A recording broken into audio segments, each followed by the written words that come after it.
लोग जन्मदिन किस प्रकार मनाने लगे हैं, अपनी परंपराओं को भूलते हुए जा रहे हैं, अपनी संस्कृति को भूल रहे हैं।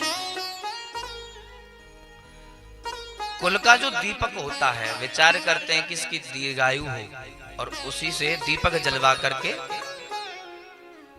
फूंक मरवा करके बुझवा देते हैं और फिर विचार करते हैं कि हमारे कुल का दीपक प्रज्वलित रहे। कैसे हो सकता है? तो महाराज इसीलिए हमें चाहिए नए समय के साथ में हम बदल जाएं, वो बात अलग है, लेकिन महाराज हमारी परंपराएं, हमारी संस्कृति नहीं बदलनी चाहिए। इसलिए हमें चाहिए कि महाराज कोई भी समय क्यों ना हो, कोई भी स्थिति क्यों ना हो, कोई भी परिस्थिति क्यों ना हो, हमें कभी भी अपने संस्कृति से दूर नहीं होना चाहिए। महाराज हम लोग तो विचार करते हैं कि देखो जी, आनंद लेने के चक्कर में, सुख की अनुभूति करने के चक्कर में दीपक जलवाते उन्होंने बुझवा देते। अरे भैया, केक खाने का मन है तो बच्चों को वैसे ही खिला दो। केक खाना इतना बड़ा कारण नहीं है, लेकिन महाराज जो दीपक जलवा करके जो बुझवाते हैं वो बहुत बड़ा अपराध है। क्योंकि जिस प्रकार दीप जलाने का बहुत बड़ा पुण्य है, उससे कहीं ज्यादा दीपक बुझाने का अपराध है।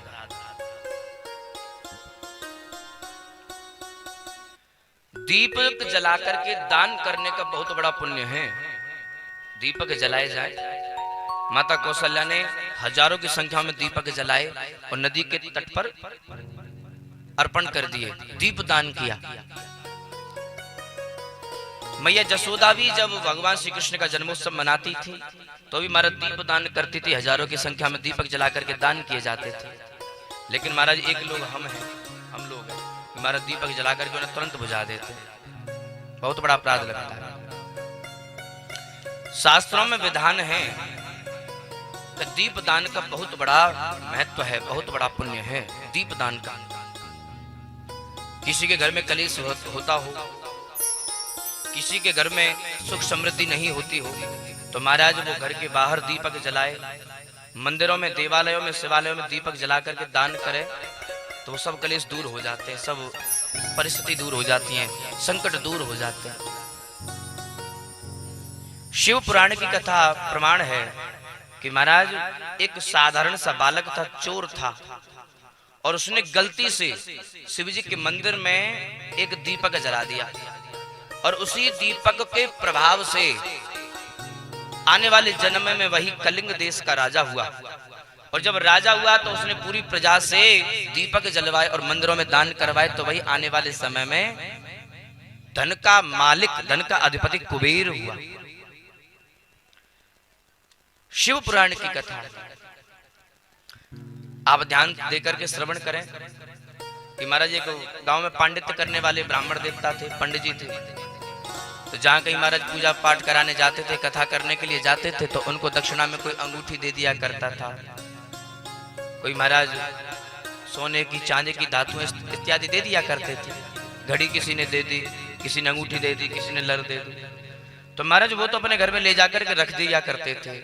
लेकिन उनका एक पुत्र है, पुत्र क्या करता कि महाराज जुआ खेलने जाता था और एक एक करके अपने घर की वस्तुओं को चुरा करके ले जाया करता था।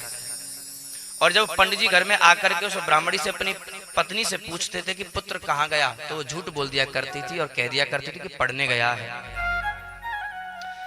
शास्त्र कहते हैं कि ये बहुत बड़ा अपराध है। अगर पुत्र के अपराध को, पुत्री के अपराध को अगर पिता से छिपाती है माँ, तो बहुत बड़ा अपराध है।